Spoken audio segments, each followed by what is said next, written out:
My brothers and sisters, many of us exhaust ourselves trying to please everyone around us. We pick up every call, reply to every message instantly, say yes to every request, and we think this makes us kind. But in reality, it often leaves us drained, unappreciated, and sometimes even disrespected. The truth is, when you are too available, people begin to take you for granted. Islam teaches us balance. Kindness does not mean self-destruction. Today, let's understand why protecting your time, your energy, and your heart is not selfish, it is wisdom. When you are always available to everyone, you unknowingly lower the value people place on you. Human nature is such that when something is easily accessible all the time, it starts to feel ordinary, even if it is actually valuable. Think about it, rare gems are kept safe, guarded carefully, and because they are not in everyone's hands, people honor them. But if that same gem was lying on the street, where anyone could pick it up at any time, would people still see it as priceless? In life, your time, your presence, and your attention are your gems. When you give them away without limits, people start to feel entitled to them. They no longer see your effort or sacrifice. They just expect it as normal. There are moments when your phone rings, and you rush to answer, because you fear disappointing someone. You reply instantly to every message, even when you are busy, tired, or mentally drained. Slowly, without realizing, you teach people that your time belongs to them, not you. And when they get used to this, the day you are unable to respond or fulfill their request, they become upset. It is not because they are necessarily bad people, but because you have conditioned them to believe you are always available. This cycle makes you feel unappreciated, used, and sometimes invisible. You might even start to wonder why people don't value the sacrifices you make. But the reality is, they have stopped seeing your actions as sacrifices. They see them as your duty. Being constantly available also makes people unconsciously lose curiosity and excitement about you. Psychologically, humans are wired to appreciate what is scarce. If someone can access your time, attention, and energy whenever they want, there is no mystery, no pause that makes them think, I hope they are free, or, I should be grateful for this time. Instead, your availability becomes background noise, like a song that plays every day, until no one listens carefully anymore. You may have the purest heart and the best intentions, but overexposure leads to underappreciation. The more you give without boundaries, the less they see the weight of your giving. What is even more dangerous is how this constant availability affects your inner peace. You start to neglect your priorities, your spiritual growth, and even your health, because you are trying to be present for everyone else. You begin to live reactively, always responding to others, rather than proactively living your own life. And in the end, people who truly value you will never ask for your soul in exchange for their comfort. They will respect your boundaries and understand that you are a human being, not a 24/7 service. But those who have become accustomed to your endless availability will continue to take more, because that is the pattern you have set for them. Saying no is an act of self-respect, not arrogance. Many of us struggle with this simple word because we fear disappointing people, losing relationships, or being labeled as selfish. From a young age, we are taught that helping others is a virtue, and it truly is. Islam encourages kindness, generosity, and being there for others. But kindness without wisdom can become self-destruction. When you never say no, you are teaching the world that your time, your energy, and your priorities are less important than everyone else's. Over time, this does not make people respect you more. It often makes them see you as someone they can use without limits. Every time you say yes to something that you truly do not want to do or cannot handle, you are quietly saying no to yourself. You are saying no to your rest, no to your mental health, no to your personal growth, and sometimes even no to your obligations to Allah. Imagine being exhausted, drained, or overwhelmed, but still rushing to help someone, because you cannot bear the thought of upsetting them. In that moment, you are giving from an empty cup. You are stretching yourself thin for people who might not even realize the cost you are paying. And the painful truth is that the more you keep saying yes when you need to say no, the more people will expect it, and the less they will appreciate it. Saying no is a form of teaching people how to treat you. It sets a boundary that communicates, my time and energy are valuable, and I cannot give beyond what is healthy for me. A person who respects you will understand this. A person who only wants to take from you will be upset, but that reaction reveals the truth about their intentions. Protecting your own well-being is not arrogance, it is a responsibility. Your body, your mind, and your heart are an amana, a trust from Allah. If you burn yourself out to please people, you are neglecting the very trust you have been given. When you learn to say no, something powerful happens inside you. You begin to feel lighter, freer, and more in control of your life. You stop living under the constant pressure of meeting everyone's expectations. You start living intentionally, giving your yes only to the things that truly matter. You also begin to notice a shift in the people around you. Those who truly care about you will start valuing your time more. They will come to you with respect rather than entitlement. And those who were only there to drain you may distance themselves, which is a blessing in disguise because it leaves space for better connections to enter your life. Saying no is an act of self-respect, not arrogance. Many people struggle with this simple word because deep down they fear rejection, disapproval, or being misunderstood. They think that refusing someone will make them look cold or selfish, but in reality, setting boundaries is an essential part of living a balanced life. If you are constantly saying yes to every request, every favor, and every demand placed upon you, you are silently saying no to yourself. You are saying no to your rest, your peace of mind, your personal goals, and sometimes even your obligations towards your own family and towards Allah. A life without boundaries may feel like kindness at first, but over time it becomes a prison you have built with your own hands. When you learn to say no, you are not closing the door on kindness, you are protecting it. Because kindness given under pressure, while your heart is heavy and your soul is tired, is not real kindness. It is a burden. When you give from a place of exhaustion, you start to feel resentful. Resentment is the silent poison that kills relationships. You begin to feel used, unappreciated, and invisible. And yet you still keep giving because you fear the consequences of saying no. The cycle continues until your own energy, your own dreams, and your own health are depleted. This is why self-respect is not arrogance. It is a shield that prevents you from burning out while trying to light the world for others. There is also a psychological truth here. People respect what has boundaries. Think of anything valuable, gold, diamonds, sacred places. They are not accessible to everyone at all times, and that is why they are honored. When you never say no, you make yourself too accessible, and people unconsciously begin to take you for granted. They stop seeing your effort as a gift and start seeing it as an obligation. But the moment you begin to say no, you retrain people on how to treat you. You teach them that your time and energy have worth, that your life has priorities, and that respect is a two-way street. Learning to say no also opens the door to intentional living. When you say no to what drains you, you create space to say yes to what truly matters. You can focus on your spiritual growth, your family, your health, and your personal development without the constant pressure of pleasing everyone. It is a shift that requires courage because some people will not like it. They may accuse you of changing, becoming distant, or acting superior. But in reality, you are simply protecting the life and energy that Allah entrusted to you. Saying no when you need to is not a rejection of others. It is an acceptance of your own value, and a reminder that your kindness should come from strength, not exhaustion. Overgiving often leads to silent resentment. At first, it may seem like giving endlessly makes you a better friend, sibling, spouse, or colleague. You convince yourself that the more you sacrifice, the more people will love and appreciate you.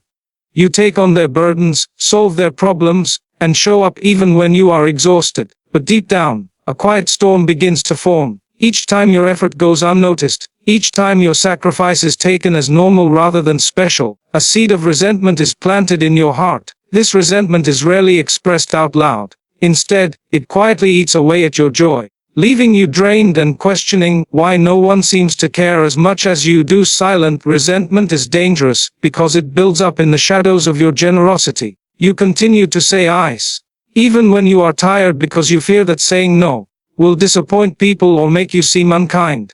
Yet, with every forced yes, your heart whispers, "What about me?" You start to notice the imbalance in your relationships. The favors are not returned, the efforts are not acknowledged, and the people you bend over backward for may even begin to expect your sacrifice as a given. Human nature works this way. The more something is freely given without boundaries, the less people value it. They begin to see your extra effort as your duty, rather than a gift. This cycle of overgiving and unspoken resentment can also impact your spiritual and emotional well-being. When you are constantly running to serve others, you often neglect your own needs, dreams, and even your connection with Allah. You tell yourself that helping people is noble, and it is, but doing it to the point of self-destruction is not what Islam teaches. A believer is encouraged to help others, but also to guard their heart from bitterness and to maintain justice in all things, including self-care. When you ignore your limits for too long, your heart starts to feel heavy. You may smile on the outside, but inside you feel unappreciated, overlooked, and sometimes even used. That is the silent pain of overgiving eventually. This unspoken resentment can spill over into your interactions. You may find yourself snapping at small things, avoiding calls or messages, or feeling secretly annoyed when someone needs your help. It is not because you are a bad person, but because your heart is crying out for balance. Resentment is your inner alarm telling you that your boundaries have been crossed too many times, often by your own choice to keep giving without pause. Breaking this cycle requires awareness and courage. It means recognizing that true generosity comes from a full heart, not an exhausted one. It means understanding that your value is not measured by how much you tolerate, or how much of yourself you give away for free. Your energy and time are trusts from Allah. Use them wisely. Every breath you take, every hour you live, and every ounce of energy you carry is not truly yours. It is an amana, a trust from the one who created you. Yet, many people treat their time as if it is unlimited and their energy as if it can never run out. Of their warmth should be. They give themselves away to everyone and everything without considering that they will be held accountable for how they spent the blessings of life. When you allow everyone to access your time without boundaries, you are neglecting the trust that Allah has placed upon you. Your life is like a precious lantern, and every moment you give away carelessly is like pouring out its oil without thought. In our daily lives, it is easy to forget that our energy has limits. You wake up with a certain amount of mental, emotional, and physical strength. Throughout the day, every conversation, every task, and every favor you give takes a portion of that energy. When you constantly say, "Why us?" to every request, answer every call, and run to fix everyone else's problems, you are depleting the trust Allah gave you. And when that energy is gone, you are left empty, unable to fulfill the responsibilities that truly matter. Your prayers, your family, your work, and your own personal growth. On a day spent in constant distraction is a day you can never get back.